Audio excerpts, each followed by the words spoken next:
It's your boy Slim the Foss with another review. This review is on Roadhouse 2024.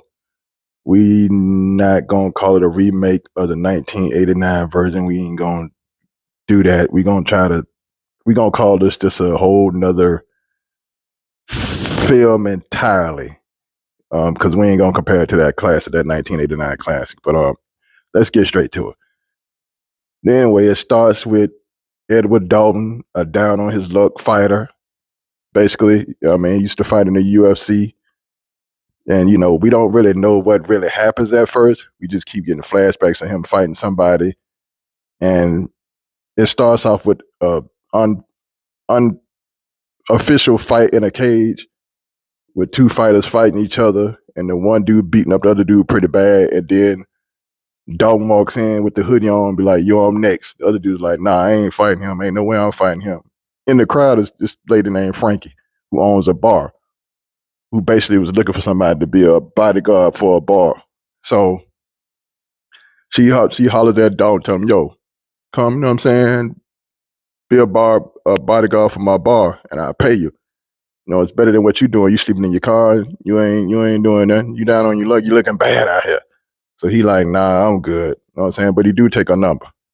He get into a little situation.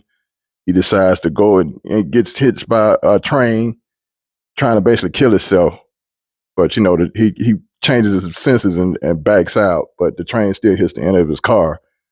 But he takes it as a sign because the number that Frankie gave him pretty much, lands pretty much where he can see it. So he decides to go to Frankie's bar and take her up on the offer. And Frankie's bar is like rowdy, you know what I'm saying? They got the people performing in the cage. They fighting, you know what I'm saying? The customers fighting every 5-10 minutes. They got a crew of dudes who come in, they just to annoying fight everybody for some unknown reason. Don't nobody really know why they coming in there like that. So basically Dalton takes into his hand, telling him, let's go outside. He's a nice guy. He ain't really trying to beef with nobody, but he tell him to come outside, and he basically put hands and feet on him. You know what I mean? Putting hands and feet all on him. You know what I'm saying? Getting that 1-2 special, that necktie, that elbow and knuckle grease. So, and on top of that, he takes him to the hospital after he beat him up. You know what I mean? On some wild stuff. Just take the same dudes he beat up to the hospital. So after that, the guy who sent him, he got a lot of money, young, spoiled dude. He basically is like, yo, why this dude, who this dude is, where he come from.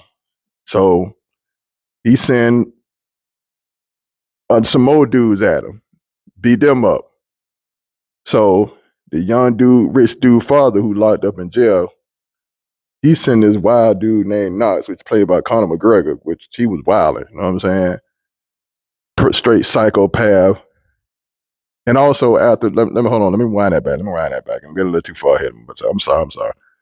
So after Dalton beat up the dudes and take them to the hospital, which is still crazy, he ends up meeting a nurse, played Ellie. He hit her with the classic line, nobody ever wins a fight, which nobody ever really does win a fight, straight up, on some real stuff, though. But anyway, they end up liking each other, but we'll get to that in a few. So later on down the line, we find out things are drug related. Nas come through, start wrecking shop, tearing up stuff. Him and Dalton get in the fight. Dalton walks off. That's when he found out the information he need to find out about the drugs, and the police is crooked in the town, and about the rich dude father, you know what I'm saying? And so you basically was about to leave, but he had befriended, as the movie plays on, he had befriended this young girl and her father at this bookstore, and he was like real cool with them. So the rich dude's goons basically trash and burn down the bookstore to an extent, and hurt the little girl and the father, not bad, but they end up going to the hospital. So Dalton, who was about to leave, is like, nah, I can't let that go down like that. You know what I'm saying? I gotta get that get back. So he changed his mind And then it kind of jumps the shark a little bit after that. That's when it starts going into wild territory, like far from the first half. That's when he started turning into a secret agent and a killer, you know what I'm saying? Putting bodying people with the pistol.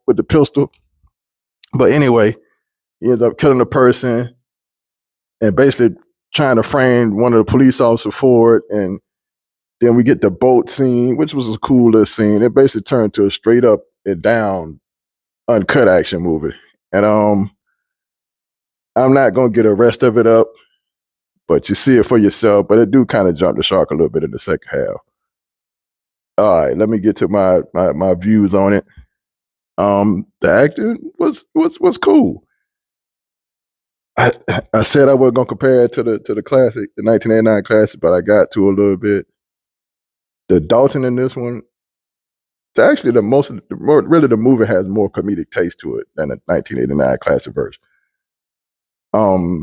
It's got a little more funny scenes in it. I mean, the one with Patrick Swayze was straight serious. I mean, it had the funny moments, very few, but this one is a little more comedic. And this Dalton right here, you know, he cracks a little more jokes, and ain't nothing wrong with that. It's cool.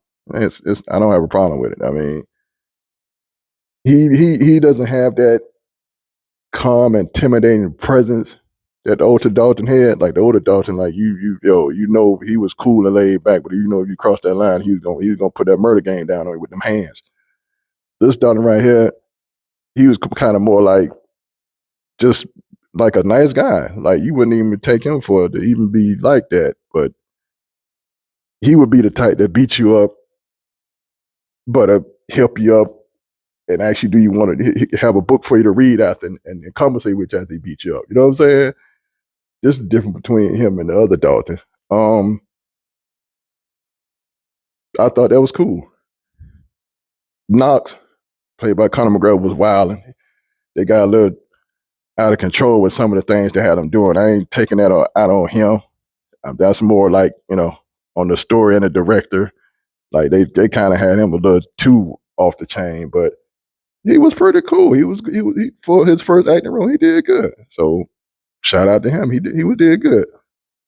Ellie, she was cool. I mean, they didn't really. She wasn't on the level of the love interest in the first one, but she was cool. The bar owner Frankie, I thought she was cool. She definitely, when she was on the screen, she definitely did her thing. She was a good, nice, pleasant surprise. I liked her. Overall, the story is cool. Like I said, it jumped the shark a little bit in the second half, but overall, I thought the story was cool. I'm gonna give Roadhouse 2024 3.5 elbows and punches out of 5 elbows and punches. And it's your boy, Slim the Fox, signing out. Peace.